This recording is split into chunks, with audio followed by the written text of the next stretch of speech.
En este punto donde hay una carga negativa en el carboxilo y una carga positiva en el amino, estamos en lo que se llama el ion suiterión, que es sería el punto isoeléctrico de ese aminoácido.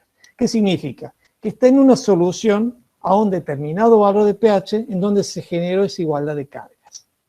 Si yo le aumento la solución, pero yo le voy a aumentar el pH a la solución, no a la proteína no tiene pH, la solución es la que tiene pH. Aumento el pH, es decir, voy a estar agregando una base, oxidrilos, aumento, esos oxidrilos van a neutralizar cargas positivas. ¿Ven? Se neutralizó la carga positiva, queda cargada negativamente. Ese aminoácido está cargado ahora negativamente. Si fuese una proteína con miles de aminoácidos, que tuvo miles de carboxilos, todos esos carboxilos van a estar cargados negativamente y neutralizadas todas o gran parte de las cargas positivas que tenía. Si me muevo con el pH para el otro lado de la solución, voy agregando ácido, vuelvo a este punto de isoeléctrico, donde hay igualdad de carga, continúo agregando ácido, estoy agregando protones, y esos protones van a neutralizar cargas negativas. ¿Ven? El carboxilo queda neutralizado y queda cargado positivamente el amino.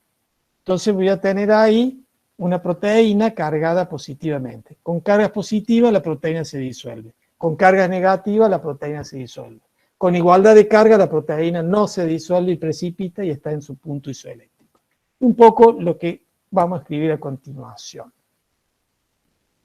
Vamos a definir, ahí dice definición, lo que es el punto isoeléctrico. Es el valor de pH de la solución. Recuerden, no pH de la proteína no tiene pH, la solución. Valor de pH de la solución en la cual la proteína o el aminoácido, como en el ejemplo que le estoy mostrando, tiene carga neta igual a 0, es decir, acá, estamos acá. Punto isoeléctrico es un determinado valor de pH de la solución donde hay igualdad de cargas positivas y negativas. Igual cantidad de cargas positivas, igual cantidad de cargas negativas, se neutraliza a sí mismo, pierde solubilidad y precipita esa proteína o ese aminoácido. Y acá les puse esto para que lo recuerden. Ven acá. Dice que en las proteínas, cuando hablamos de proteínas, los que van a tomar cargas positivas o negativas son los aminos o los carboxilos respectivamente, pero de los grupos R, porque los otros están formando el enlace peptídico, así que ahí pierden la capacidad de formar cargas positivas y negativas. Bueno, pasemos a lo que son las estructuras de las proteínas. Ustedes así como vieron una proteína como un hilito donde es una secuencia de aminoácidos, bueno, eso es lo que se denomina estructura primaria. Es lo más simple que podemos decir de una proteína, es la secuencia de aminoácidos. Sí. Este aminoácido es el primero, este es el segundo, este es el tercero, el cuarto, el quinto, etcétera, hasta que lleguen hasta el último aminoácido. Esa secuencia lineal de aminoácidos es lo que se denomina estructura primaria. Esa secuencia lineal, digamos, se caracteriza, por decirlo de alguna manera, porque son enlaces unidos por, son aminoácidos unidos por enlaces peptídicos. Eso así tal cual como está, cuando usted lo pone en una solución, empieza a plegarse. No queda de una manera lineal, se va plegando y va adoptando, puede ser, esta estructura secundaria. Este es uno de los dos tipos de estructura secundaria. Es la que se denomina estructura secundaria de alfa hélice. Así como si fuera un resorte. Como si fuera un resorte, va dando vueltas, como ustedes pueden ver acá en este gráfico, ¿ven? Va dando las vueltas. En una vuelta de esta, que más o menos podemos decir comienza acá y termina acá, hay 4 aminoácidos. Y ese resorte se estabiliza, porque si no tuviera algo que lo una, se desarmaría ese resorte, esa estructura de alfa hélice, se estabiliza por puentes hidrógenos. ¿Ven? Esto que están acá con línea de punto, son puentes hidrógenos que se producen entre el carbonilo de este aminoácido que está formando el enlace peptídico con el hidrógeno de este amino que está formando acá el enlace peptídico. ¿Ven? Son los componentes que vimos en el enlace peptídico, en donde se aproxima el oxígeno de un aminoácido con el hidrógeno del otro aminoácido que está un poco más abajo, creo que 3 o 4 aminoácidos más abajo, y ahí se pone un puente hidrógeno. Y se van formando numerosos puentes de hidrógeno a medida que se va formando esta estructura helicoidal de alfa hélice. Esos puentes de hidrógenos son los que estabilizan, digamos, esta estructura de alfa hélice. Este gráfico es exactamente lo mismo. Acá está con líneas de punto, esos puentes de hidrógenos, pero es exactamente lo mismo que estamos comentando en ese otro gráfico. Bien, hay otra estructura secundaria que se denomina lámina plegada. Para eso tiene que haber una cadena de proteína en donde se pliega 360 grados y corre de manera paralela. ¿Ven? Acá tiene una cadena de proteína, se pliega en un extremo y corre de manera paralela a esa cadena de proteína. O pueden ser dos cadenas de proteínas separadas también, que en un determinado momento se aproximan y se pliegan. Y van formando como una lámina, ahí les marco una, plegada. Ve que acá está plegado en un ángulo. Acá tenemos otra hoja plegada, acá tenemos una tercera hoja plegada y así sucesivamente. ¿Cómo se mantienen unidas esas dos cadenas de proteína? Nuevamente de la misma manera que en el caso anterior, por puentes de hidrógeno, ese que le marco ahí con el puntero. Puente de hidrógeno, ven, en cada lámina hay un puente de hidrógeno. Acá, en esta otra lámina acá, en esta otra lámina acá. Esos puentes de hidrógeno se establecen de la misma manera, con el oxígeno del carbonilo, que está formando el enlace peptídico, con el nitrógeno, el hidrógeno del nitrógeno, que está formando el enlace peptídico de la otra cadena. Se aproxima el oxígeno al hidrógeno y se hace el puente de hidrógeno. Estos que están en los vértices de las láminas son los carbonos alfa. ¿Ven que llevan los R? Ahí están los R, es el carbono alfa. Acá está el otro vértice. Ahí están los carbonos alfa, ahí están los R.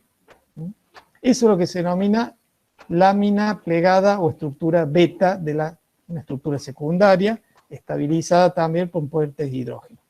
Y después hay unos que dicen que hay una tercera estructura secundaria, que es aquella que no es ni alfa ni beta.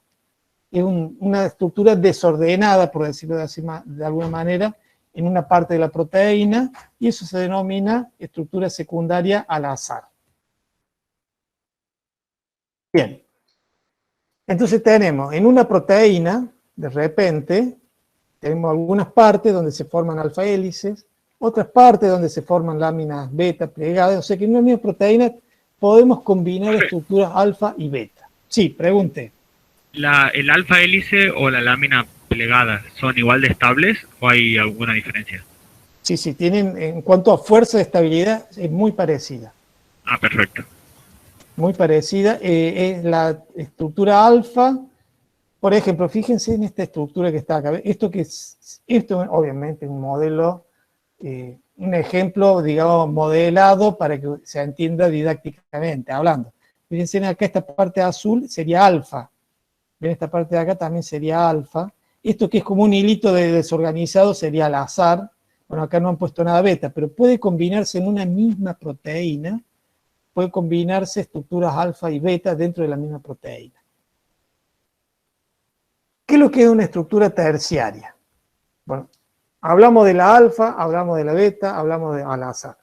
Bueno, las proteínas no se quedan todo alfa, todo beta, sino que en determinados momentos, en determinadas condiciones del medio, sobre todo el pH, hace que esa proteína se vaya plegando a sí misma, sobre todo por secciones al azar, como se ve en este modelo, secciones al azar, se va plegando y puede ir tomando una forma o globosa, o mantenerse de una forma más bien, digamos, alargada, y ahí tenemos dos tipos de lo que se denomina estructura terciaria.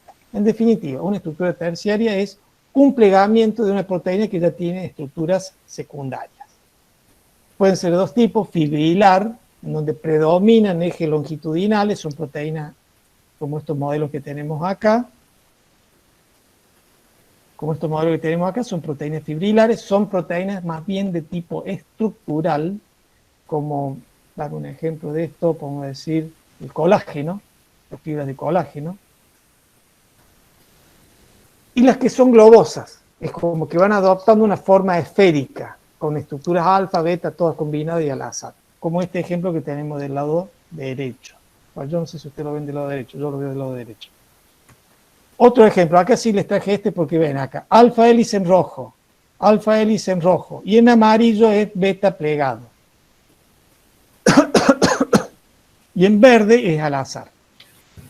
Entonces, ¿Y esa sería globular o...? Globular. Esa combinación así da proteínas globulares, como las enzimas. Son proteínas que son... Sí. No, si depende alguna de si la fibrilar depende del alfa hélice o la lámina plegada. Mucha de lo que es fibrilar predomina más bien la estructura beta. Y en globular la alfa. No, en la globular están las de las dos. En la globular están de las dos.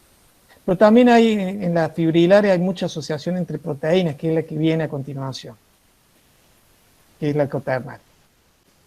Fíjense acá, ustedes ven proteínas de distintos colores, ¿ven? Una verde, una roja, una amarilla, están todas unidas, así como se hace en la fibra de celulosa, pero trabajando con proteínas.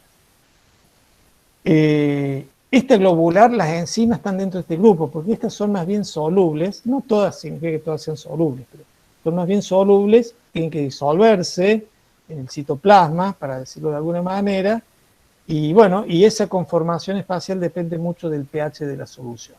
Un determinado pH tiene una determinada forma, si le cambia el pH, medio que se desorganiza. Eso es lo que se llama, ya lo vamos a ver dentro de un ratito, desnaturalización. ¿Cómo se estabilizan estas estructuras terciarias? Porque ustedes la pliegan a la proteína, pero tiene que mantenerse después plegada. No, se pegó la proteína en este medio y si no hay nada que la estabilice, se va a desarmar.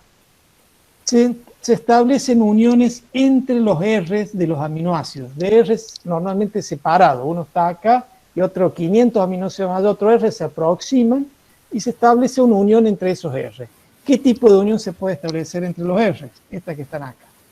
Puentes hidrógenos entre R's de distintos aminoácidos. Puentes disulfuro es una unión firme porque es una unión covalente. Atracciones electrostáticas. Un R positivo se le acerca a un R negativo. Es una atracción electrostática. O interacciones hidrofóbicas. R polar tienden a juntarse. Entonces, cuando se juntan, hace que la proteína se pliegue. Entonces, todo eso tiene que ver con la estructura espacial de la proteína. Y esto, que parece muy simple, muy trivial, no lo es. Porque la función de la proteína va a depender de esa forma espacial que tenga. Si ustedes deforman la proteína, perdió su función. Para lo cual fue fabricada, deja de servir. Entonces, es muy importante ese pegamiento de la proteína en el espacio, que depende básicamente del pH del medio, para que después siga funcionar la proteína.